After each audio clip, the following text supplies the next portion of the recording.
সমস্ত মৌলানারা পাগল বলে আখ্যায়িত হয়েছে নাকি? আজকে যে বড় বড় মৌলানা বলেছিলেন আজ পাগল বলে, কি বলে? পাগল বলে। ওই দেখেন কুষ্টিয়ার কোন মৌলানা নাকি? আমরা কিন্তু তার প্রতিবাদ করে নেই, করছি কিনা? এই প্রতিবাদ আমার আল্লাহর তরফ থেকে হয়েছে নাকি? মিথ্যা কথা।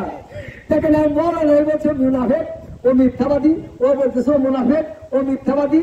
ওদের মধ্যে মারামারি লেগে গেছে, কিন্তু আমাদের কিছু বলার লাগে নাই। তবে আমরা বলতে চাই, জাকের পার্টি 50 কে 100 বছর কে 200 বছর পরেও যদি আসে, এটা চিন্তা হলো আমাদের, চিন্তা আপনাদের না, চিন্তাটা আমাদের। অর্থাৎ এই জন্য আমার আল্লাহ যখন নূহ আলাইহিস সালামকে প্রেরণ করলেন, বলেন আমার সত্য ধর্মে দাওয়াত দাও নাকি? দাওয়াত দেওয়ার জন্য উনি যখন দাওয়াত দিলেন, মানুষ জানতে পারল কি? তারপরে ওনার কথা কিন্তু শোনে নাই। শুনছে কিনা? শোনে নাই। এটাই বাস্তব। সত্যকে যারা প্রতিষ্ঠিত করার জন্য মানুষের দুয়ারে দুয়ারে গিয়ে দাওয়াত করবে, এই কথা কেউ শুনবেন না। আমার রাসূল পাক সাল্লাল্লাহু আলাইহি ওয়াসাল্লাম যখন আসলেন ঘোর কবরের জাহেলিয়াতের যুগে আসলেন, তখন উনি আসার পর উনার কথাকে বিশ্বাস করতে বলতে আলামী কি সত্যবাদী, কি বলতেন? সত্যবাদী। তারপরে কিন্তু ওনার ধর্মে নবী বলে স্বীকার করেনি, করেছে কিনা? উনি আস্তে আস্তে আস্তে আস্তে আস্তে দাওয়াত দিতে সমগ্র পৃথিবীতে দাওয়াত দিলেন। তারপরে উনি দিন প্রতিষ্ঠিত করেছেন কিনা? উনি কি একদিনই এসে বলছে আমার দাওয়াত দিলাম তোমরা ইসলামে আসছে? তখন মেজরিটি% মানুষ ছিলেন রাসূলের বিপক্ষে অবস্থান করছেন, তার আপন বংশধরগুলি তার বিপক্ষে অবস্থান করেছিলেন। আর জাকের পার্টি আমার বিশ্বলি খাজা বাবা ফরিদপুর করেছে, আপনারা তো বিরোধিতা করবেন। এটা আল্লাহর বিধান, এটা আল্লাহর লেখা, এটা আপনাদের দোষ নয়। তো এই জন্য নূহ আলাইহিস সালামের দাওয়াত দেওয়ার পর কিস্তি তৈরি করতে বলছেন কিনা?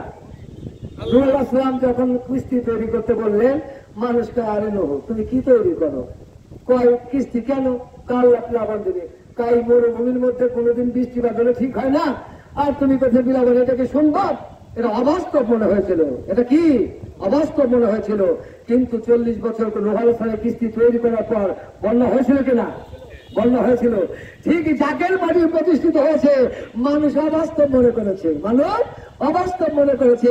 এইটাই বাস্তবায়িত হবে খুব বেশি দিন ধরে নয়, খুব নিকট ভবিষ্যতে এইটাই জাকের বাড়ি প্রতিষ্ঠিত হবে, এর মধ্যে কোনো সন্দেহ নাই।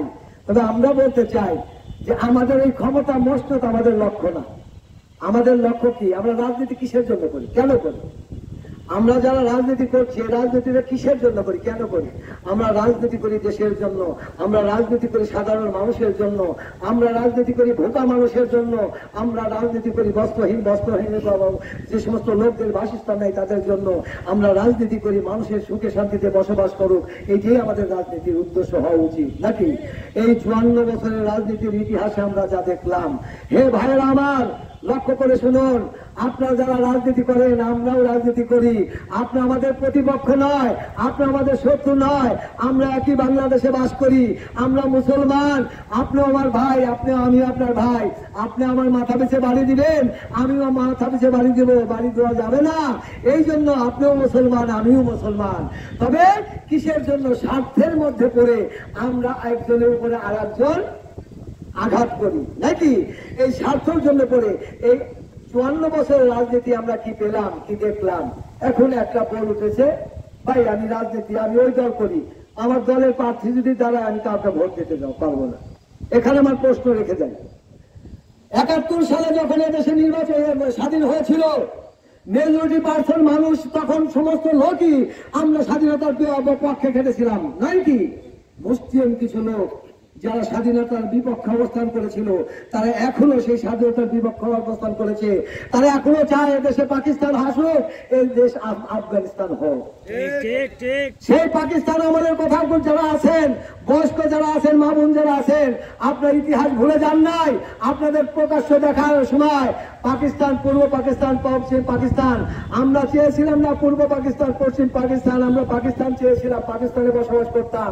কিন্তু আমাদের মধ্যে বৈষম্য ছিল। কি ছিল? বৈষম্য ছিল। পাকিস্তানের যদি 100 জনের মধ্যে 90 জন পাকিস্তানিরা চাকরি করত, বাংলাদেশিকে চাকরি দেওয়া হতো 10 জনকে 5 জনের। ছিল নাকি? তাদের দেশের মানুষ, পশ্চিম পাকিস্তানের মানুষ কে উদর পরিপূর্ণ করে খেত, তারা কত আনন্দ থাকতো। আর এদেশের বাঙালি গরিব মানুষগুলি অনাহারি ক্ষুধার্ত অবস্থায় দিন যাবত করত। তাদের শিক্ষা ব্যবস্থা ভালো ছিল না, আমাদের বাংলাদেশের মানুষের খাদ্যের ব্যবস্থা ভালো ছিল না, আমরা ছিলাম অসহায় দুঃখী মানুষের মতো।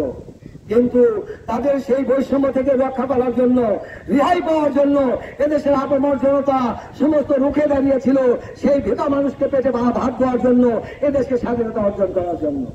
কারো একার নেতৃত্বে স্বাধীনতা আসে নাই, স্বাধীনতা এসেছিল এদেশে 7.5 কোটি বাঙালির রক্তের পরিশ্রমের বিনিময়ে। আজকে যে আয়োজনটা করেছে, এই আয়োজনটাকে আমি মোহাম্মদ আলী বিশ্বাস কাঞ্চন